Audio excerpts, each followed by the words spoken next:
All right, I'd like to wrap up the explanation. We've been working on this one line of Meniach, um, שבטח עליו, how Hashem, if a person does not place his trust in Hashem, Hashem leaves him in the hand of the one he is botechin. And we've done a lot on it, and I sort of put together a few different ideas, and Be'ez Hashem, we're going to try and wrap them up. So let's get right to it. We basically have expressed so far the idea of how a person has limited bechira in this world, how if you are worrying about things that are not in the moment, that's already basically going to force you to put your trust in something that's not Hashem, and how Hashem respects that choice to allow the world to operate in the way that he made it look like it operates naturally. So if you choose that path, he will allow it to come to fruition. I want to tie all of this together, and we'll start with a quick story that's brought down in the sefer, the Musar movement. And I think that it really is going to illustrate this point that I'm trying to make and help us get into the wrap-up. There was a cholera outbreak in the city of Vilna when Rabbi Yisrael Salanter was there. And Rabbi Yisrael Salanter decided that he himself was going to take upon himself the responsibility of organizing the care of many of the Vilna residents. He ended up opening up a hospital, and the hospital had a tremendous amount of expenses. And so there was someone who said, there was a gvir who said, I would like to take it upon myself to basically have a blank check, open account, that any meat and candles, I don't know why they picked those two things, but he said any meat and lighting expenses, candles, kerosene, whatever, those are on me.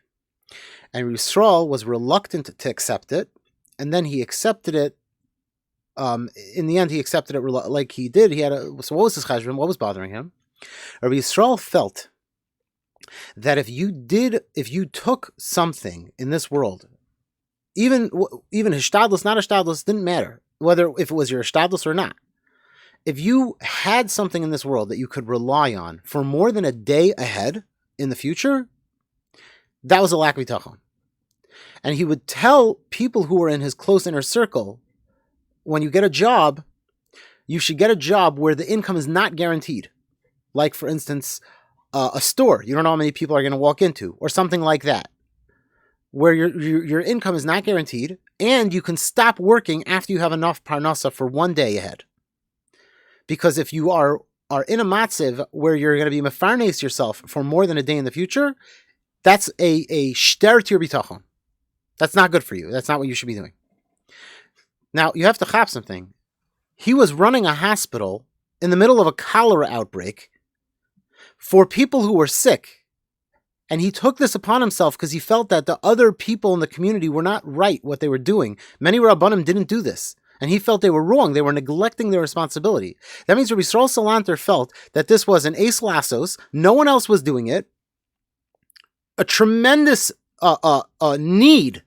We're talking about life and death. We're not talking about playing games here with his own personal, I mean, chas v'shalom, that wouldn't be games, but I'm saying it's a big difference. The guy's like, okay, this is my life, this is my own personal situation. We're talking about him. He has lives in his hands that he's taking responsibility for, and yet this was the principle that he felt that he had to hold true to. That to take upon yourself something that would mean that I don't have to worry about the future, because, meaning not, of course I have to worry about the future, but it's easy to say the future is already stable in a derech hateva way. That is going to be so negative in terms of your bitachon that it's worse for you. In the end, it'll end up being more harmful, right? That could be the only cheshbon. Because theoretically, for the people in the hospital to know that the meat, which apparently was the doctors were recommending that you feed them meat for its health value during cholera. I don't know how that squares with modern science. I have no idea. I don't know anything about cholera. But that was what they were recommending then, that they should be fed meat. Now, in theory, meat is expensive. In theory, you would think, of course, Yisrael, like bitachon is very nice, but this guy's telling you he's going to provide you with a blank check or a blank credit card. Just go ahead and buy the meat. What could be better? And yet, Yisrael felt that was not appropriate, and therefore, since it wasn't appropriate in terms of avodas Hashem, it wasn't appropriate in terms of caring and dealing appropriately with the responsibility of the people whose lives were at stake in the hospital. How does this how does this bring us to the wrap-up? If Rabbi Yisrael felt in his dar that it was one day, I guarantee you that in the times of the Tanoim, they felt that it was nothing, not even a minute probably. Right? I imagine David HaMelech, it was only moment to moment. So let's take a look. Let's just quickly go back and take a look at the words of the chovos halevovos and put ourselves right now into this mindset. Mehen, what are the benefits of bitachon? Menuchas nafshay u'b'chayna elikav. Remember, you know what these benefits are? These are benefits in Torah. These are benefits in a person living a Torah lifestyle. Menuchas nefesh. And the Mefarshim explain that it's because menuchas nefesh, tirda about zachen, is the ultimate shter to avodas Hashem. When a person, his mind is clouded with worry, that part of your mind is not focused on avodas Hashem. So you know what it looks like, the ultimate Bal Bitachon? The ultimate Bal Bitachon is someone who simply is not thinking, I mean, it sounds crazy almost, but a person who has no thoughts at all about the future. What do you mean? You know what? Isn't that irresponsible? For you it would be. For me it would be. For Yisrael Salanter it would be, because he said you should have for at least for that day or a day in the future. I don't recall exactly how he interpreted a day in the future. I think he meant for the next day. So for Yisrael, it would be, he would have said it's irresponsible not to think about how you're going to support how you're going to afford food tonight. But that was because on his level. But what about a week from now? Rabbi Yisrael would say it's a lack of avodas Hashem. How are you going to feed yourself in a week? What do you don't believe in Hashem? So that means for the Tanoim, how are you going to feed yourself in a minute? Would have been a lack of avodas Hashem. I don't believe that's a minor extrapolation. A major extrapolation. I think that is a very logical thought process. And you see that thought process playing it out. How? Because wasn't Rav Chanina Mendoza worried how he's going to feed his family? He couldn't afford oil to light candles for Shabbos. And yet we see that that wasn't something that bothered him. So his daughter came to him and said to him, Tati, what do? We have no oil for Shabbos. And his response to her was, okay, light the vinegar. Why didn't he think about this the day before? I mean, was he not aware that his family was so destitute? The answer is didn't matter yesterday, because yesterday he didn't need to deal with it. So what is his thought process at every moment?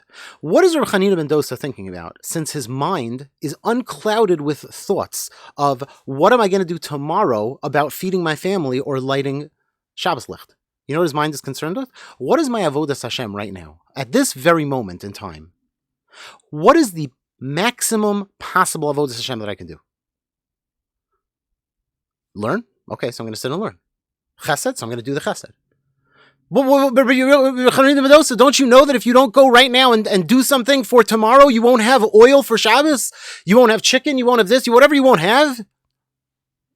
And Hashem is going to take care of me.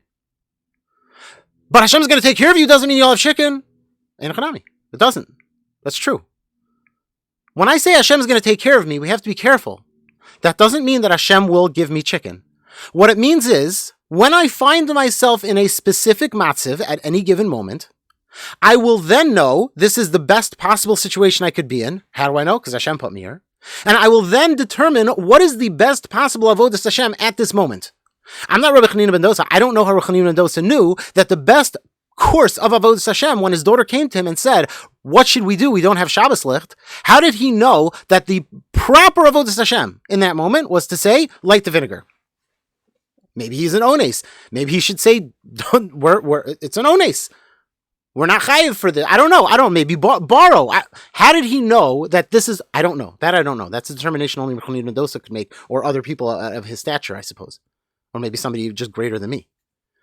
But Rabbi Chanina Mendoza did not think, what about next Shabbos? I didn't have oil this Shabbos. What about next Shabbos? Rabbi Chanina Mendoza's thought process goes like this. Right now, I am in a matziv. What is the appropriate course as an Oved Hashem for me to do now? Thus, at any given moment, 100%, so to speak, of his brain power can be devoted to avodas Hashem. That's the ultimate Bal Bitachon. That's Menuchas HaNefesh. What is Menuchas HaNefesh? Menuchas HaNefesh means Hashem put me in this matziv. Obviously, that's where he wants me to be. What is my avodas Hashem right now? I'm suffering. I'm in pain. Okay, that's what Hashem wants me to be. Very good. Doesn't mean it's pleasant, but it does mean I know that that's what Hashem wants me to be in. That's the exact matzav Hashem wants me to be in. And what do I do now? What's my avodas Hashem now? Right now, what's my avodas Hashem? Right now, I have an opportunity to do chesed, or I could sit in front of my sefer. What's my avodas Hashem now? But wait a minute, what about tomorrow? What about my family? What about this? What about them? When those situations happen in real time, I will then have to deal with them. So now, to bring that, again, just to focus on that. Rabbi Yochanan Sandler was also a Tana. You know what Rabbi Yochanan Sandler did? He made sandals. But in this context, we would have to say that Rabbi Yochanan Sandler took a leather strap in his hand and was sewing it into a sandal. In his mind, his hands were literally moving with no real relation to this world, other than that Hashem said, I require you to move your hands in such a way that it would appear that you are doing something to achieve a living. So Rabbi Yochanan Sandler said, okay, I have a mitzvah. I have a mitzvah, and that mitzvah requires me to take, by the way, there's a Rashi, and I could not find it, I don't remember, there's a Rashi about Rabbi Yochanan Sandler, that the other Tanoim looked up to him, because they felt that they were not even able, they were not on a level sufficiently, and I can't find this Rashi and it bothers me, so you could take it with a grain of salt. But I remember seeing it inside years ago, that there was the other Tanaim admired him because he was able to do this. Not every Tana was able to make a wage and also totally devote themselves to avodas Hashem, and it was an admirable thing that Rabbi Yochanan Sandler was doing this thing of doing hishtadlus. So why couldn't they do it? They also could have done it. And the teretz is that he was on such a madrega that the hishtadlus that he was doing didn't affect him in the slightest.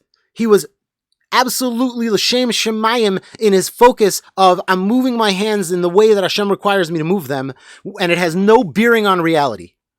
None whatsoever. That's the ultimate bal bitachon. I'm meniach myself totally in Hashem's hands, moment to moment. What's going to be in a moment from now? I don't know. What's going to happen in a minute from now? I don't know. And when it happens, I'll know that it's the best thing that ever happened to me. Good, be it painful or not. And I'll know that the only reason it's happening to me is because Hashem wants to see, what will I do? What will my reaction be? And therefore, how am I going to serve him? These always end up being longer than I want them to. But I hope that, okay, I'm going to finish this again. I will finish this tomorrow. It's frustrating. But I hope that at least you see where I'm going, right? So this is what it means to be a bal bitachon. To be a bal bitachon means, you know what the menuchas hanefesh comes from? The menuchas hanefesh comes from, I don't have to waste any brain power.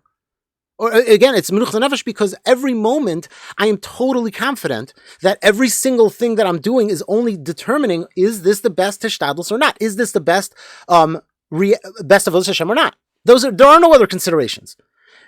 Is what I'm about to do the most perfect avodas Hashem for this moment? Yes or no? That's the only concern. And if that's the only concern, I'm not worried about any other thing. I don't have food to eat.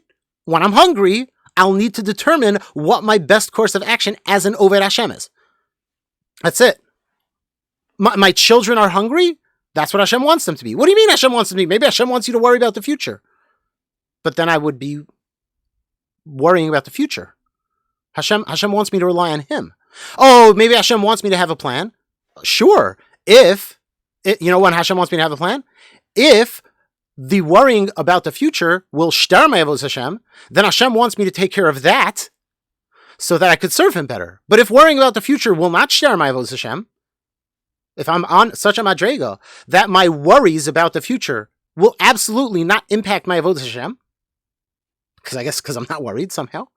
My confidence in Hashem's love, my trust in him is of such a madrega that there is absolutely no concern to what's going to be. I simply don't have that concern. That's it. It's just not part of my mentality, my framework, my vision of the world. There is no concern. You ask me, aren't you worried? No. But why aren't you worried? You're irresponsible. No, I'm not irresponsible. I'm totally, totally confident in Hashem. I don't think a person could honestly say that today. I don't think we're on that madrega. But I imagine the Tana, or maybe David HaMelech, could. Not maybe, I'm sure. Aren't you worried? No. What do you mean? Right now you might die. Tzara yagilu ki emait. My enemies are rejoicing because it seems like I'm about to die, said David HaMelech.